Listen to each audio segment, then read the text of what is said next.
नमस्कार, स्वागत है आपका। आप देख रहे हैं सच द रियलिटी और मैं हूं आपके साथ टिशा जैन।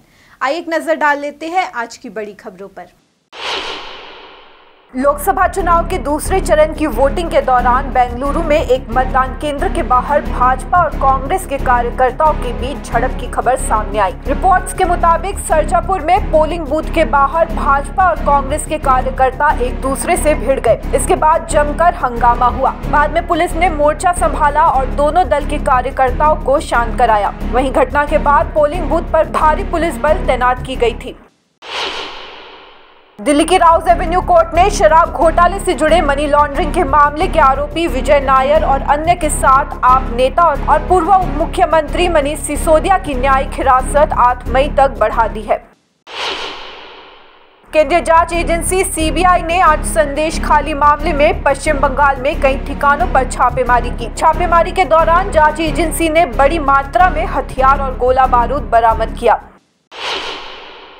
छत्तीसगढ़ के पूर्व मुख्यमंत्री भूपेश बघेल ने राजनांदगांव में ईवीएम मशीनों में गड़बड़ी का आरोप लगाया। भूपेश बघेल ने अपने एक्स अकाउंट पर लिखा कि लोकसभा के मतदाता फोन करके शिकायत कर रहे हैं कि ईवीएम में बाकी प्रत्याशियों की फोटो बड़ी और स्पष्ट है, लेकिन मेरी फोटो छोटी और अपेक्षाकृत अस्पष्ट है। भूपेश ने कहा कि फोटो तो वैसी ही दी गई थी जैसी चुनाव आयोग ने मांगी थी। दिल्ली के मुख्यमंत्री अरविंद केजरीवाल की पत्नी सुनीता केजरीवाल शनिवार लोकसभा चुनाव प्रचार करती दिखेंगी। दिल्ली के मंत्री और आप नेता आतिशी ने इसकी पुष्टि की। सुनीता केजरीवाल सबसे पहले पूर्वी दिल्ली पहुंचेंगी और रोड शो करेंगी। भारतीय जनता पार्टी के राष्ट्रीय अध्यक्ष जगत प्रकाश नड्डा ने कहा कि कांग्रेस और इंडी ब्लॉक का छिपा हुआ एजेंडा है अनुसूचित जाति, अनुसूचित जनजाति, अन्य पिछड़ा वर्ग के अधिकारों को छीनकर तुष्टीकरण के लिए मुसलमानों को दे दिया जाए। जेपी नड्डा ने कहा कि कांग्रेस का कहना है कि देश के संसाधनों पर पहला अधिकार मुसलमानों का है, जबकि प्रधानमंत्री मोदी का कहना है कि देश के संसाधनों पर पहला हक देश के गरीबों का है। लोकसभा चुनाव के बीच सुप्रीम कोर्ट ने आज ईवीएम के वोटों के साथ वीवीपैट पर्चियों का मिलान वाली याचिका पर फैसला सुनाया। कोर्ट ने कहा कि तकनीकी पहलुओं पर चर्चा के बाद सभी याचिकाएं खारिज कर दी है। कोर्ट के फैसले के बाद समाजवादी पार्टी प्रमुख अखिलेश यादव ने प्रतिक्रिया दी और कहा कि ईवीएम और वीवीपैट को लेकर लड़ाई बहुत लंबी है, ये लड़ाई रुकेगी नहीं। अखिलेश ने कहा जर्मनी में भी ईवीएम से वोट नहीं किया जाता, इंडिया गठबंधन को जिताओ और ईवीएम को हटाओ। उन्होंने कहा कि पीडीए परिवार से बीजेपी घबराई हुई है, पीडीए परिवार से बीजेपी घबराई हुई है, पीडीए परिवार अपने अधिकार की मांग कर रहा है।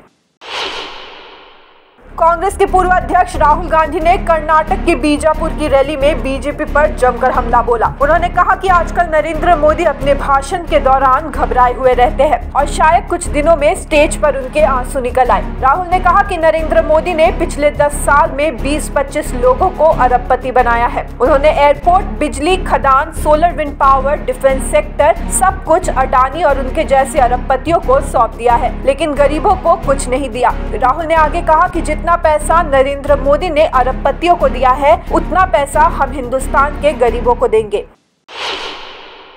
दिल्ली हाई कोर्ट को आज यानी 26 अप्रैल को उस याचिका पर सुनवाई करनी थी जिसमें प्रधानमंत्री नरेंद्र मोदी पर भगवान और पूजा स्थल के नाम पर वोट मांगने के आरोप में 6 साल तक चुनाव लड़ने का प्रतिबंध लगाने की मांग की गई है। हालांकि जस्टिस सचिन दत्ता के मौजूद न होने की वजह से मामले पर सुनवाई टल गई। जानकारी के मुताबिक दिल्ली हाई कोर्ट अब मामले पर सोमवार को सुनवाई करेगा। इस याचिका में 9 अप्रैल को यूपी के पीलीभीत में प्रधानमंत्री नरेंद्र मोदी की चुनावी रैली के दौरान दिए गए भाषण में आचार संहिता का उल्लंघन करने के लिए प्रधानमंत्री नरेंद्र मोदी को चुनाव लड़ने से अयोग्य घोषित करने की मांग की गई है। शुक्रवार को प्रेस कॉन्फ्रेंस कर आम आदमी पार्टी के राज्यसभा सांसद संजय सिंह ने भाजपा पर हमला बोलते हुए कहा कि दिल्ली एमएसडी में इस बार दलित समाज का मेयर बनना था, लेकिन इन्होंने चुनाव रद्द करके अपनी दलित विरोधी मानसिकता और संविधान को खत्म करने का एक और प्रमाण दिया। धन्यवाद। इसी तरह हम आप तक पहुंचाते रहेंगे देश और दुनिया की तमाम बड़ी खबरें। बने रहिए सच द रियलिटी के साथ।